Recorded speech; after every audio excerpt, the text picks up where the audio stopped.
இத்தன நாளா சுடர் இறந்து போயிட்டா அப்படிங்கிற மாரி நெனச்சு, எல்லாருமே சுடர கொலை பண்ணது யாரு அப்படிங்கிற மாரி சொல்லி தேடிக்கிட்டு இருந்ததுனால தான் இதுவரைக்குமே குற்றவாளி கிடைக்கல. ஏன்னா ஏற்கனவே இப்போ கதிரேசனோட ஆட்கள் 3 பேர் சிக்கியுமே கூட, உண்மையிலேயே அங்க என்ன நடந்துச்சு அப்படிங்கிறத கேட்டதுல, கடைசியில கதிரேசன் இந்த கொலைய பண்ணல அப்படிங்கிற ஒரு விஷயத்த தெரிஞ்சுக்கிட்டாங்க. அதுவும் இல்லாம இந்த கதிரேசன் பிளான் பண்ணாரு. இல்லன்னு சொல்லிட்டு சொல்லல. ரவுடிங்கள ஏற்பாடு பண்ணாங்க. பணம் குடுத்தது உண்ம. அந்த சுடர கொலை பண்ணதா இந்த ரவுடிங்க கதிரேசன் கிட்ட சொன்னதும் உண்மை. இப்படி எல்லாத்தையுமே இந்த அ தீபிகா மேடம் அலசி ஆராய்ந்தாங்க. அதே மாதிரி இந்த ரகு, ராஜேஸ்வரி இவங்கள புடிச்சாலுமே இவங்க கிட்ட இருந்தும் எந்த ஒரு இன்ஃபர்மேஷனும் இல்ல. ஏன்னா ரகுவும், ராஜேஸ்வரியும் அதே மாதிரி பிளான் பண்ணாங்க. மல்லி அதுல மாட்டி விடணும்னு பிளான் பண்ணாங்க. இதுல நடந்த ஒரே ஒரு விஷயம் என்ன அப்படின்னு பாத்தீங்கன்னா, மல்லிய ஜெயிலுக்கு அனுப்பணும் அப்படின்னு சொல்லிட்டு நினைச்சு அந்த கத்தி அவங்க போட்டு வந்தாங்க இல்லையா? அத வச்சு மல்லிய இதுல கார்னர் பண்ணது மட்டும்தான். மல்லி விட்டிருந்தா ஜெயில்ல போய் கம்பி எண்ணிட்டு இருந்திருப்பாங்க. விஜய் அதுல முதல்ல எஃபோர்ட் போட்டதுனால கடைசியில மல்லி இங்க இப்போதைக்கு பாதுகாப்பா இருந்துட்டு இருக்காங்க அப்படின்னே சொல்லலாம். அதுலயும் இப்போ தீபிகாவுக்கு மிகப்பெரிய அதிர்ச்சியா இருக்கிறது, அதுவும் இல்லாம இதுல சம்பந்தப்பட்டிருக்கிறது மல்லி தான்.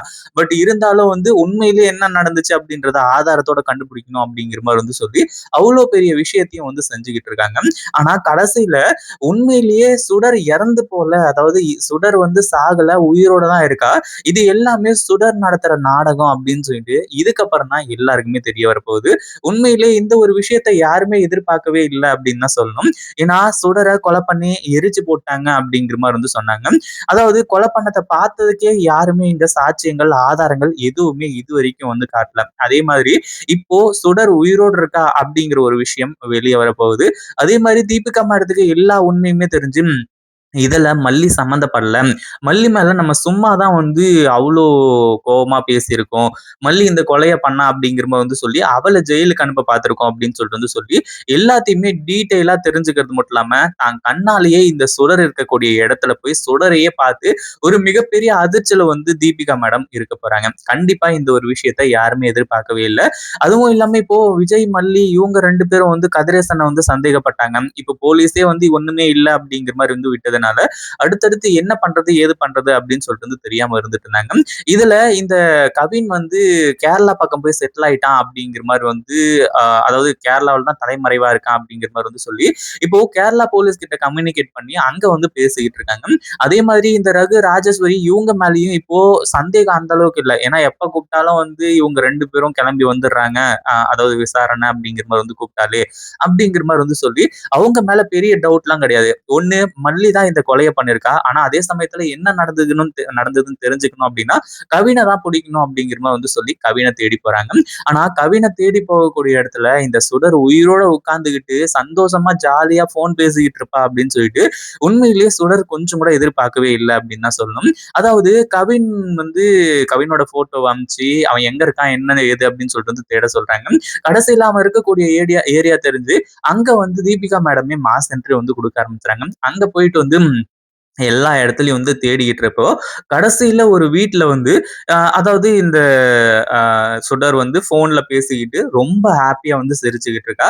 அதாவது இந்த மாதிரி அந்த மல்லி எப்படி இருந்தாலும் தூக்கி ஜெயில போட்டுருவாங்க அப்படி இப்படிங்கிற மாதிரி சொல்லி, ஏன்னா ஏற்கனவே சுடர் செம்ம கோவத்துல இருந்தா. மல்லி மேல எல்லாம் உண்மையிலேயே கொலை வெறியில இருந்தா அப்படின்னு தான் சொல்லணும். மல்லி மட்டும் தனியா சிக்கியிருந்தாங்க, அதாவது சிக்கியிருந்தாங்க. பட் இருந்தாலும் மல்லியை இந்த சுடரால எதுவுமே பண்ணல. அங்கிருந்து வெண்பாவை காப்பாத்தி கொண்டு போனதுக்கு அப்புறமா இங்க யாருக்கும் எந்த ஒரு டவுட்டும் வந்துடக்கூடாது. ஏன்னா ஏற்கனவே இந்த ரகு ஒரு பக்கம் சுடர வெறித்தனமா ஒரு இதுல தேடிட்டு இருக்கான் அப்படிங்கிறது நல்லாவே தெரியும். அது எல்லா பிரச்சனையும் தப்பிக்கணும் அப்படிங்கிறதுக்காக இந்த சுடர் இவ்வளவு பெரிய பிளான பண்ணியிருக்காங்க. ஏன்னா எல்லாமே போச்சு. அதுவும் இல்லாம வெண்பாவை வச்சுதான் நம்ம பணம் சம்பாதிக்கணும்னு பார்த்தோம். ஆனா இதுக்கு மேல இங்க இருந்தா வேலைக்காகாது. நம்ம உயிரோடு இருக்கோம் அப்படின்னு சொல்லிட்டு தெரிஞ்சா கண்டிப்பா எந்த இடத்துல இருந்தாலும் நம்மளை தேடி கண்டுபிடிச்சு கொண்டுடுவாங்க. ஆனா நம்ம செத்ததா நடிச்சு கடைசியில இந்த மல்லியையும் பழி வாங்கிடலாம். அதே மாதிரி நம்ம நினைச்ச நிறைய காரியத்தையும் சாதிச்சிடலாம் அப்படிங்கிற மாதிரி சொல்லி இந்த சுடர் தன்னைத்தானே செத்ததா ஒரு மிகப்பெரிய விஷயத்த எல்லாரையும் நம்ப வச்சிருக்காங்க. அதே மாதிரி நம்ம தீபிகா மேடம் இந்த சுடரை பார்த்து பயங்கரமான அதிர்ச்சி இருக்காங்க. இந்த சுடர் போன்ல யாருக்கிட்டயும் பேசிக்கிட்டு அந்த மல்லிக்கு இது தேவைதான், என்ன அங்கிருந்து துரத்தணும்னு நினைச்சா, அதே மாதிரி என் விஜய் என்கிட்ட இருந்து பிரிச்சா அவளுக்கு இந்த தண்டனை சரிதான். அவ போய், அதாவது அதாவது உயிரோடு இருக்கிற என்ன கொலை பண்ணதா நினைச்சு போலீஸ் அவளை அரெஸ்ட் பண்ணி கொண்டு போய் ஜெயில தள்ளி அவளை வந்து சித்திரவதை பண்ணணும். அதுவும் இல்லாம அவ பர்மனண்டா ஜெயிலுக்குள்ளேயே இருக்கணும். ஜெயிலே வச்சு அவளோட கதையை முடிக்கிறேன். அவ எனக்கு பண்ண கொடுமைக்கு எல்லாத்துக்குமா சேர்த்து இதுதான் தண்டனை அப்படிங்கிற மாதிரி வந்து சொல்லி இந்த சுடர் வந்துட்டு இப்ப பேசிட்டு இருக்காங்க. இதை கேட்டதும் இந்த தீபிகா மேடத்துக்கு பயங்கரமா அதிர்ச்சி. ஏன்னா நேர்லயே பார்க்க ஆரம்பிச்சுட்டாங்க. இத்தன நாளா வந்து இந்த சுடரோட கொலை கேஸ தான் வந்து இவங்க அலசி ஆராய்ஞ்சுகிட்டு இருந்தாங்க. உண்மையிலேயே இந்த சுடர கொலை பண்ணது யாரு? என்ன? ஏது? அப்படிங்கிற மாரி வந்து சொல்லி. ஆனா உண்மையான சுடர் இப்படி உயிரோட இருப்பாங்க அப்படிங்கிறத எதிர்பார்க்கவே இல்ல. அதே மாதிரி நம்ம தீபிகா மேடம் வந்துட்டு சுடர் அப்படின்னு சொல்லிட்டு வந்து கூப்பிட்ட உடனே இந்த சுடரும் வந்து திரும்பி பார்க்க ஆரம்பிச்சுறான். ஏற்கனவே வந்து அங்க ரேணுகாவா நடிச்சுக்கிட்டு இருந்தா. இப்ப இங்க வந்ததுக்கு அப்புறமா அதாவது தீபிகா மேடத்துக்கு உண்மை தெரிஞ்சிருச்சு அப்படின்ற மாதிரி தெரிஞ்சதுக்கு அப்புறமா சுடரா அப்படி யாரும் இல்லையே அப்படிங்கிற மாதிரி வந்து சொல்லி தீபிகா மேடத்துக்கிட்டே வந்து நாடகம் ஆட ஆரம்பிச்சாராம். அதாவது நம்ம மல்லி விஜய் இவங்க எல்லாருமே வந்து நல்லபடியா இருக்கணும் அப்படின்னா உண்மையிலேயே இந்த சுடரோட கேஸ் முடியணும். அதுலயும் வந்து சுடர் உண்மையிலேயே வந்து அதாவது கொலை செய்யப்படல, சுடர் வந்து உயிரோட தான் இருக்கா அப்படிங்கிற ஒரு விஷயம் தெரிஞ்சா போதும். அடுத்தடுத்து எல்லா விஷயங்களும் வந்து நல்லபடியா நடக்கும். அதுவும் இல்லாம இதுக்கப்புறம் யார் என்ன நினைச்சாலும் எந்த ஒரு விஷயத்தையும் வந்து நம்ம மல்லிய வந்து தூக்கி ஜெயில்ல போட முடியாது அப்படின்னே சொல்லலாம். இப்போ தீபிகா மேடத்துக்கு உண்மை எல்லாமே புரிஞ்சிருக்கும். இத பத்தி நீங்க என்ன நினைக்கிறீங்க? இந்த வீடியோ பிடிச்சிருந்தா லைக் பண்ணுங்க, ஷேர் பண்ணுங்க. இப்பதான் நம்ம சேனலுக்கு ஃபர்ஸ்ட் டைம் வரீங்க அப்படின்னா கீழ இருக்க சப்ஸ்கிரைப் பட்டனை பிரஸ் பண்ணிக்கோங்க.